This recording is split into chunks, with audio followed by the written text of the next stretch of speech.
La catoïte est un minéral du groupe des grenats hydrogrossulaires. Elle est surtout étudiée en minéralogie et en géologie métamorphique, mais reste très rare comme pierre taillée. Origine du nom et appellation. Le nom catoïte a été introduit en 1984 pour honorer le minéralogiste japonais Akinori Kato, spécialiste des minéraux silicatés. Dans le commerce, la pierre est rarement vendue sous un nom marketing distinct. Lorsqu'elle apparaît en gémologie, elle est généralement décrite comme hydrogrossulaire ou catoïte massive. Caractéristiques cristallographiques. La catoïte appartient à la série hydrogrossulaire du groupe des grenats. Composition chimique, Ca3Al2, CO4 3XOH4R, forme extrême hydratée du grossulaire système cristallin. Cubique, isométrique, dureté 6 à 6,5, densité 2,7 à 2,9 grammes par centimètre cube.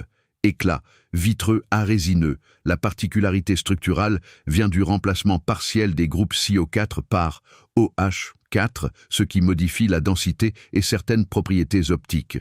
Couleur. La catoïte est souvent incolore à blanc-gris pâle vert, très clair jaunâtre. Les couleurs restent généralement pâles, car la structure contient peu d'éléments chromophores. Gisement remarquable. Elle se forme dans des environnements hydrothermaux ou de métamorphisme de contact, souvent associés à des roches calciques. Des occurrences importantes sont connues dans Japon, Italie, zone volcanique, Escarne, Russie, États-Unis. On la trouve généralement en masse granulaire ou microcristalline. Synthèse.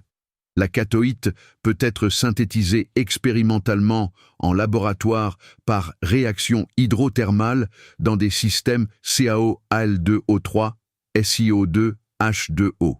Ces synthèses sont utilisées pour étudier les grenats hydratés et certains processus géologiques, mais il n'existe pas de production destinée au marché GEM.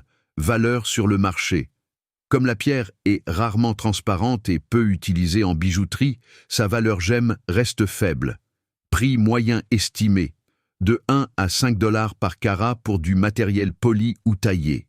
En résumé, la catoïte est une forme hydratée du grenat grossulaire, caractérisée par une structure cubique modifiée par des groupes hydroxyles.